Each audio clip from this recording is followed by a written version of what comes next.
Welcome, everyone. I'm Laura DeFranco, the CEO of Brave Healer Productions, where we have a mission to wake the world up to what's possible for healing, one brave word at a time.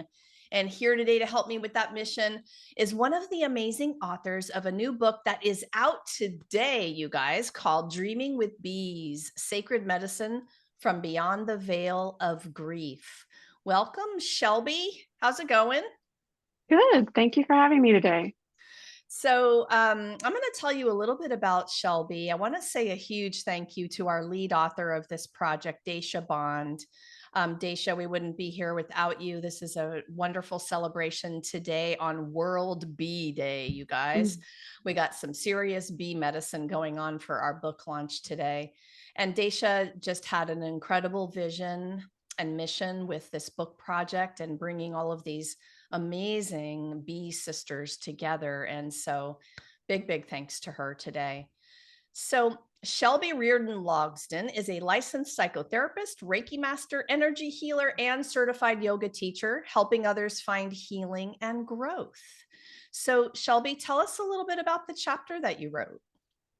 Sure. My chapter's chapter 22, and it's called Wisdom of Your Mothers, Weaving Ancestral Grief and Hope into Your Own Story.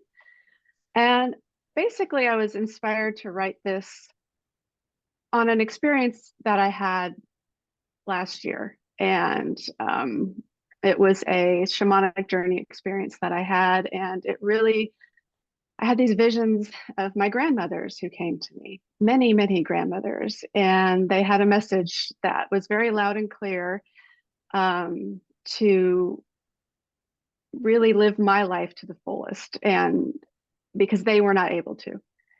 And so, you hear about generational traumas and ancestral grief and healing, it felt to me that these were my mothers, and they were trying to give me some wisdom in those few minutes that I was in this journey, to be like, don't, you have an opportunity here to live your life more than we did, differently than we did, and go for it.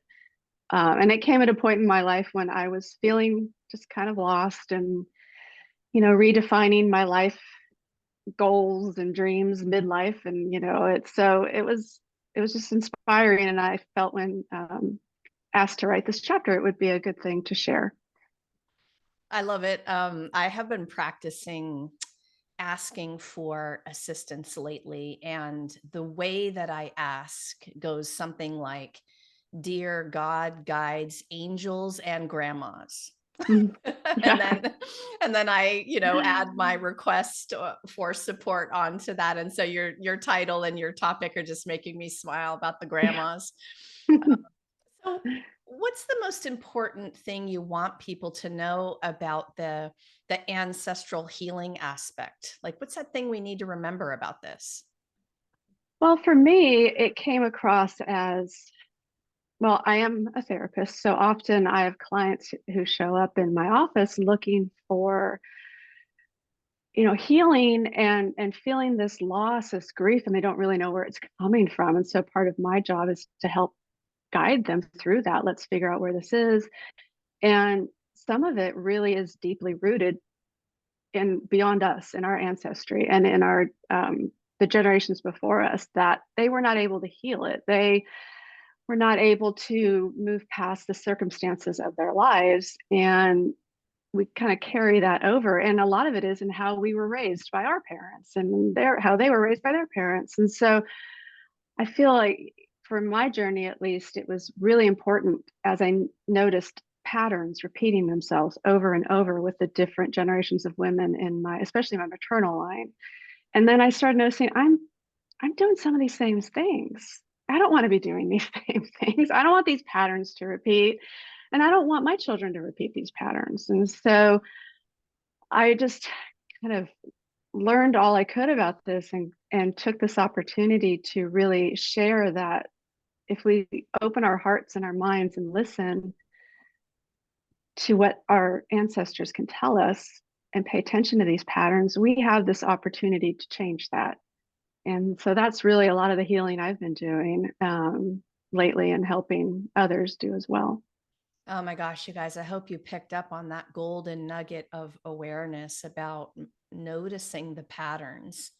And when you pause to notice the patterns, you've got this huge opportunity. And I love what you're saying about that. Actually, it's a perfect segue too, because I wanted to ask you a little bit about the opportunity piece. You know, many in our community, our healer community, talk about finding the opportunity or the purpose inside of their pain. Has that idea helped you on your personal journey or not? Actually, it has. I mean, a lot of these patterns that I've seen the women in my family just do over and over again are rooted in deep grief and pain and trauma and loss. And while my experience now in 2024 is very different than, say, my great great grandmother in the 1800s, but her grief and pain and trauma carried through to me. And there's an opportunity now for me that I'm more aware of this and more understanding of this to heal not only my own trauma, but also hers, and so that that doesn't pass on to my children and then their children and then their children. That opportunity really is to explore what that means for myself and what that could mean for you. It's kind of an individual journey, but one of the things I share in my chapter is a lot of what these patterns are and the trauma that my grandmothers have experienced and how it's still showing up now with my mother and me.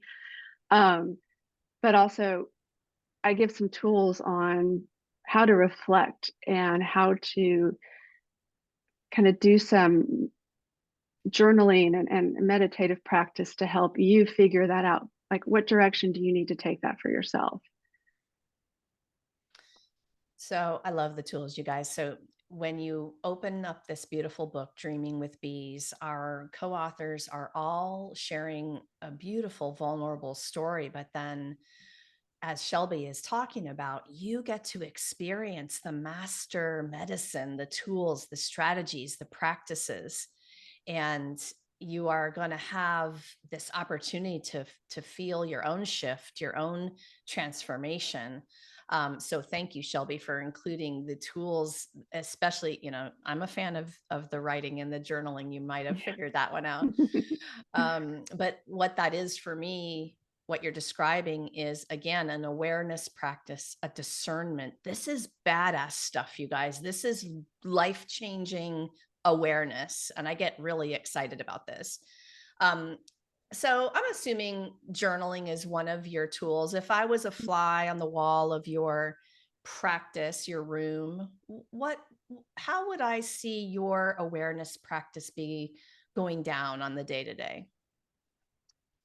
Um, well, for myself, I do try to journal most days. Some days don't quite hit that goal. But when I talk about journaling for my clients or anyone who comes to me for some healing, I often tell them one thing that I know you love journaling and I love it too, but one thing that can stop people about it is it seems hard. It seems like I have to write. What am I going to say? I have to write paragraphs. I have to do it perfect. I have to do right. And so a lot of what I do is, no, you don't. Like it can be anything you need it to be. Make it accessible to people. And so I often tell clients, don't be a perfectionist about it. Try not to be. Don't overthink it. Just write down what comes to you. And I provide some questions to help guide that. So if they're kind of stuck and they don't know what direction, like what do I even think about or write, I will give questions that help guide that based on what it is they're looking for healing from or what they need to reflect on. And for me, that really shows up in not just journaling, but taking a few minutes every day for some meditative practices around that as well. And that can help put my mind in that space where I need to write some things down. And it helps me reflect and get those thoughts out. And then I can, go back and be like, okay, yeah, I've been here before. I'm going to go this way with this now. Or it's just helpful reminder too of where I've been and where I'm going. For sure. Even sometimes just thinking about some of those bigger questions is a shift. Mhm. A powerful shift. Yeah. So, thinking about a few kind of words you want to leave our listeners with in terms of, maybe somebody's just hopped on this healing journey. They're feeling overwhelmed. Sometimes some days it feels impossible. What do you want them to Yeah. know? Healing it's exactly what you said. It's a journey. It's not quick. It's not going to happen overnight. If you're committed to really healing what you feel stuck with, trauma you've experienced, what you feel like you need healing with, it's going to take time and commitment. And there are going to be days when you don't want to deal with any of it at all. And that's okay. And there are days when you're like, yes, I'm totally into this. I'm ready. Let's read all the things. Let's do all the things. As a therapist, I have clients come in, and sometimes you have to adjust their expectations to be like, this takes a lot of work. It's not easy. It's hard work. But if you have that commitment and dedication to yourself, you see a vision. Like, I help them create this vision of what you want your life to be. How do you want to feel? Do you want to feel, you know, what does healing mean to you? It's very individual, and kind of just help guide them to what that even means for them, number one. And then, okay, well, what steps can we take to help you get to that point? And it's going to be a journey, and you're going to take a few steps back, you're going to take a few steps forward, but we'll help get you there. I love it. Shelby, thank you so much for what you do in the world. And thanks for being Yeah. here today to share it with everyone. And congrats on the book. Thank you, and hey, thanks for your belief in us. It's been a great process.